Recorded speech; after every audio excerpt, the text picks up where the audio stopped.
It all started a few months ago when my best friend, Alex, went through a brutal breakup with his girlfriend of 2 years, Sarah. Alex and I had been inseparable since college, sharing everything from late night gaming sessions to deep conversations about life. He was devastated when Sarah ended things, claiming they had grown apart and needed space to figure out their own paths. I remember consoling him over beers at our favorite dive bar, listening as he poured out his heart about how she was the one who got away, how he still loved her but knew it was over. Little did I know that this breakup would somehow rope me into the most awkward situation of my life. Fast forward to a random Friday evening, and Alex calls me up, sounding unusually excited. He tells me he set me up on a blind date with someone he thinks I'll really hit it off with. I'm single, have been for a while after my last relationship fizzled out, so I figure why not? He describes her vaguely, smart, funny, beautiful, but refuses to give me any real details, saying it's part of the fun. I agree, thinking it's just Alex being a good wingman. We set the date for the next night at this cozy Italian restaurant downtown, the kind with dim lighting and soft jazz playing in the background.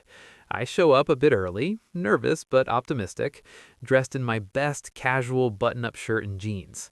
As I wait at the table, sipping on water, I spot a woman walking in who looks familiar, but I can't quite place her. She scans the room, our eyes meet, and she smiles, heading my way. It's Sarah. My heart drops. What is going on? She sits down, looking just as surprised as I am, her eyes widening in recognition. Wait, you're Alex's friend, right? The one he always talks about? She says, her voice a mix of confusion and amusement. I nod, stammering something about how this must be a mistake. But as we talk, it becomes clear this isn't a mistake. Alex had orchestrated the whole thing. He later confessed he thought we might be a good match, that Sarah and I had similar interests and personalities, and he was over her enough to play matchmaker. At first, the date is tense. We both feel the weight of the history between her and Alex. But as the appetizers arrive, bruschetta with fresh tomatoes and basil, we start opening up. She tells me about her job as a graphic designer, how she's been focusing on her career since the breakup. I share stories from my work as a software engineer, the late nights coding, and the satisfaction of solving complex problems. Surprisingly, we laugh a lot, finding common ground in our love for indie films and hiking trails. By the time the main course comes, pasta carbonara for me, risotto for her, the awkwardness has melted away, replaced by genuine conversation. She asks about Alex, how he's doing, and I assure her he's moving on, though I sense a flicker of lingering emotion in her eyes. We talk about the breakup without bitterness. She explained it was mutual in many ways, that they wanted different things long term. I find myself admiring her honesty and resilience. As dessert arrives, tiramisu to share, she leans in and says, "This is weird, but I'm actually having a great time." I agree, feeling a spark I hadn't expected. The night ends with us walking out together, the city lights twinkling around us. She turns to me and asks, "Do you want to keep dating?" My mind races. Is this betraying Alex?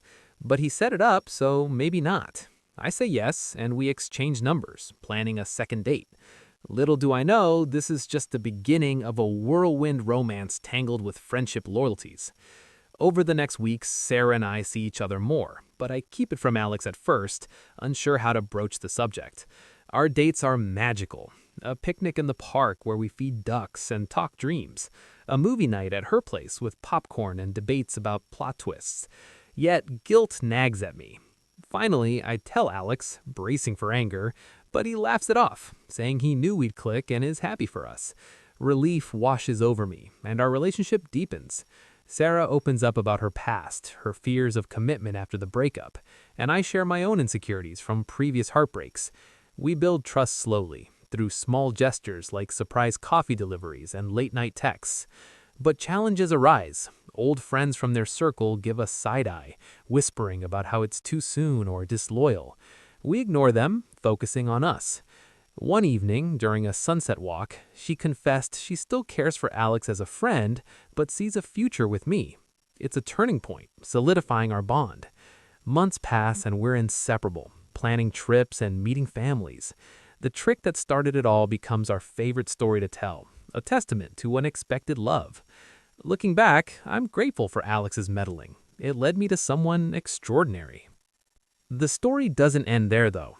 As Sarah and I grew closer, subtle tensions began to surface, remnants of her history with Alex that neither of us could fully escape. It started innocently enough, a group hangout where Alex was present, and I noticed the way their eyes lingered a second too long during conversations. Nothing overt, just a shared inside joke here or a knowing glance there, reminders of their 2-year relationship filled with memories I wasn't part of. I tried to brush it off, telling myself it was natural, but doubt crept in like fog on a cool morning. Sarah sensed it too, assuring me over dinner one night that Alex was firmly in her past, that what we had was real and present. We decided to address it head on, inviting Alex for a candid talk at my apartment. Beers in hand, we laid it all out. The setup, the dates, the feelings. Alex admitted he'd hoped we'd connect, but hadn't anticipated how well. And while he was genuinely okay, there were moments of jealousy he was working through. It was awkward, raw, but necessary, clearing the air and strengthening our friendships. From then on, things smoothed out. Sarah and I explored new hobbies together, like taking a cooking class where we burned our first attempt at paella, but laughed hysterically about it. Weekends became adventures, road trips to nearby towns, discovering hidden gems like quaint bookstores and scenic overlooks. She introduced me to her world of art, dragging me to galleries where I'd pretend to understand abstract paintings, and I'd show her coding basics, watching her eyes light up as she created her first simple program. Our physical connection deepened too, from stolen kisses in public to intimate nights where vulnerability reigned. But life threw curveballs. Work stress mounted for both of us. Sarah landed a big project that kept her up late sketching designs, while my company faced deadlines that had me glued to my laptop. We supported each other through it, with encouraging notes and takeout deliveries. One particularly tough week, she surprised me with a homemade spa night, candles, massages, the works, reminding me why I fell for her. As summer turned to fall, we talked about the future, living together, travels abroad, even marriage someday. The question she asked on our first date echoed in my mind, a promise we were keeping. Yet, old wounds resurfaced when Alex started dating someone new, a mutual friend named Lisa. Suddenly, Sarah seemed distant, questioning if we rushed things. We argued for the first time, voices raised over dinner, me accusing her of unresolved feelings, her defending it was just adjustment. It hurt, but we reconciled with apologies and tears, vowing to communicate better. Therapy helped, individual sessions where we unpacked baggage. Our bond emerged stronger, forged in fire. Holidays approached and we spent Thanksgiving with my family, where she charmed everyone with her wit and warmth. Christmas with hers was equally magical, exchanging gifts under the tree, a custom necklace for her, a vintage watch for me. New Year's Eve, we kissed at midnight in Times Square, toasting to us. But twists kept coming. Alex and Lisa's relationship hit rocks, and he confided in me about missing Sarah. I kept it from her at first, not wanting to stir drama, but honesty prevailed. She was upset, but appreciated the truth, reaffirming her choice. We navigated it carefully, maintaining boundaries. Spring brought renewal. We moved in together, blending our lives in a cozy apartment filled with plants and photos. Mornings with coffee in bed, evenings cooking together. It felt right. Challenges persisted, like differing views on finances or family visits, but we compromised. Our story, born from a trick, evolved into something profound, teaching us about love, forgiveness, and growth.